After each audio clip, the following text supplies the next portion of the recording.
২৪-এর পরবর্তী সময়ে যদি আমরা আসলে পরিবর্তন চাই, যেহেতু এত বছর একটা ফেসিবাদী সরকার ছিল, আমরা পরিবর্তনটা চাই। সেই পরিবর্তনের লক্ষ্যে আমরা আপনাদের কাছে আসছি। বনকোটবাসী সবাই একতাবদ্ধ হয়ে আমাদের হাসান আব্দুল্লাহ ভাইয়ের হাতকে শক্তিশালী করুন। ১২ তারিখে ভোটের মাধ্যমে ইনশাল্লাহ আপনারা প্রমাণ করবেন যে আমরা আসলে হাসান আব্দুল্লাহ ভাইকে শাপলাগুলিতে বিজয় করে ইনশাল্লাহ ঘরে ফিরবো ইনশাল্লাহ। তা আমাদের একটা স্লোগান আছে, আমরা গণভোটে হ্যাঁ বলি, জিতবে এবার আমাদের শাপলাকলি। তা আমরা কি স্লোগানটা দিব ইনশাল্লাহ? গণভোটে হ্যাঁ বলি, গণভোটে হ্যাঁ বলি, গণভোটে হ্যাঁ বলি।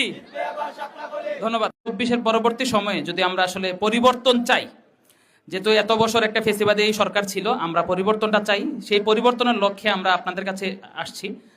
বনকোটবাসী সবাই একতাবদ্ধ হয়ে আমাদের হাসান আব্দুল্লাহ ভাইয়ের হাতকে শক্তিশালী করুন। ১২ তারিখে ভোটের মাধ্যমে ইনশাল্লাহ আপনারা প্রমাণ করবেন যে আমরা আসলে হাসান আব্দুল্লাহ ভাইকে শাপলাগুলিতে বিজয় করে ইনশাল্লাহ ঘরে ফিরবো ইনশাল্লাহ। তা আমাদের একটা স্লোগান আছে, আমরা গণভোটে হ্যাঁ বলি, জিতবে এবার আমাদের শাপলাকলি। তা আমরা কি স্লোগানটা দিব ইনশাল্লাহ? গণভোটে হ্যাঁ বলি, গণভোটে হ্যাঁ বলি, গণভোটে হ্যাঁ বলি। ধন্যবাদ।